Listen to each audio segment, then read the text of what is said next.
Hi everyone, this is Samanvay and video start करने से पहले I want to ask you a question. So अगर आप एक पेपर लो तो आप उस पेपर को कितनी बार फोल्ड कर सकते हो? तो आप में से कई बोलेंगे कि हम उस पेपर को 4 बार फोल्ड कर सकते हैं, कई बोलेंगे कि हम उसे 5 बार फोल्ड कर सकते हैं, और जो अपने आप को थोड़ा स्ट्रॉन्ग समझते हैं वो उसे 7 या 8 बार भी फोल्ड कर पाएंगे। एंड इफ आई से you if you fold a paper 45 times what would happen? सोचा है कभी? कई लोग तो इस बात पर यकीन भी नहीं करेंगे and many of you will make jokes of this.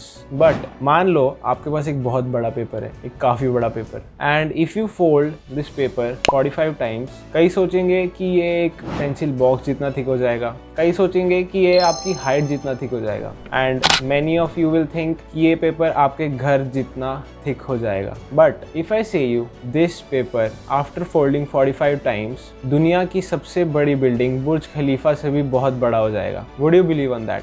आप बोलोगे that you are saying this bullshit and ऐसा कुछ होता नहीं है। But if I tell you the reality, if you fold a paper 45 times, ये पेपर इतना थिक हो जाएगा that you can cover a distance from earth to moon. और अगर आप इस पेपर को बस एक और बार फोल्ड कर दोगे विच मीन्स 46 टाइम, तो ये पेपर इतना ज़्यादा थिक हो जाएगा आप अर्थ से मून और मून से वापस अर्थ भी आ जाओगे। This is mind blowing, isn't it? तो इस एग्जाम्पल को मैं आपको प्रॉपर कैलकुलेशन से करके दिखाता हूँ ताकि आपको ऐसा ना लगे कि दिस इज़ ऑल फेक और ये सिर्फ हवा में बातें कर रहा है। So let's go. तो एक प्लेन पेपर, उसकी थिकनेस होती है ऑलमोस्ट 0.01 सेंटीमीटर। अब अगर हम इस पेपर को फोल्ड करते हैं तो इसकी थिकनेस हो जाएगी 0.002 सेंटीमीटर। एक और बार फोल्ड करते हैं तो 0.004 सेंटीमीटर, एक और बार फोल्ड करते हैं तो 0.008 centimetre and so on. 10th time if you fold that paper वो हो जाएगा 1.024 सेंटीमीटर। 25th टाइम वो हो जाएगा 3554 सेंटीमीटर्स, जिसका मतलब है एक 3 फ्लोर बिल्डिंग जितनी थिक। और 45th टाइम अगर हम इसे फोल्ड करते हैं तो इस पेपर की थिकनेस 3.5 लाख किलोमीटर हो जाएगी, यानी जितना डिस्टेंस अर्थ से मून तक है।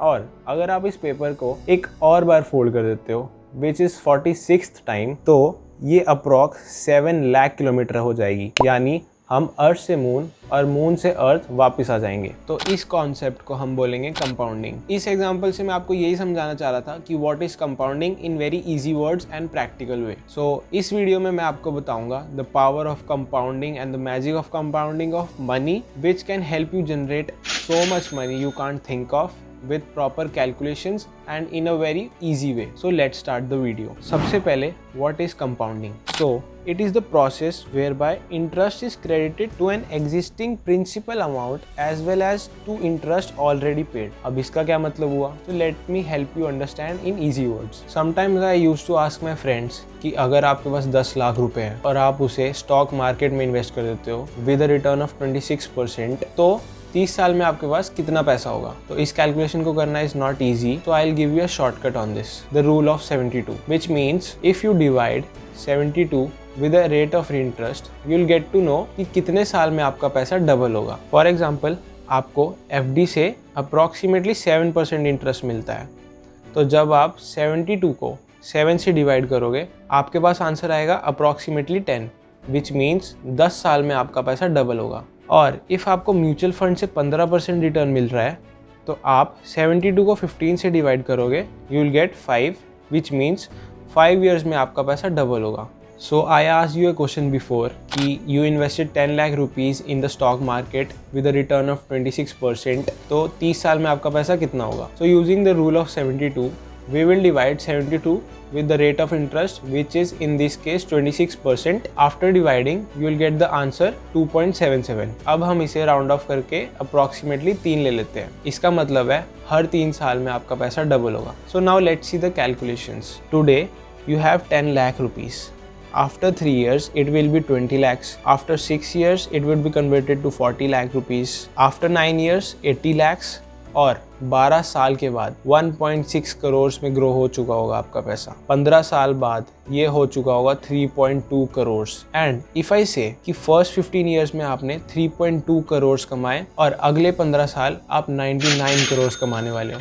So would you believe in that? आप शायद इस पर विश्वास भी नहीं करेंगे, But this is the real magic of compounding, the power of compounding when you use it in money. Coming back to the example, 15 साल में आपके पास है 3.2 करोड़, 18 साल में you will have 6.4 करोड़, फिर 21 साल बाद आपकी वेल्थ होगी 12.8 करोड़, फिर 24 साल बाद 25.6 करोड़, 27 साल बाद 51.2 करोड़ और फिर बस 3 और साल बाद मतलब 30 साल बाद आपकी वेल्थ हो जाएगी 100 करोड़ से भी ऊपर, 102.4 crore, which is why Einstein ने भी पावर ऑफ कंपाउंडिंग को 8वां अजूबा बोला है। I hope this video was helpful to you. जो मैं आपको समझाना चाह रहा था, the power of compounding, the exponential power of compounding, वो आपको समझ आ चुका होगा। अगर आपको इस वीडियो से थोड़ा सा भी बेनिफिट हुआ हो, please do share this in your circle, your friends, your family, so that you can help them to change their mindset on money and tell them the real power of compounding. If you have any queries, you can ask me in the comment box down below, and like this video only if you found this video meaningful, and it's my pleasure to help you and aware you. Thank you.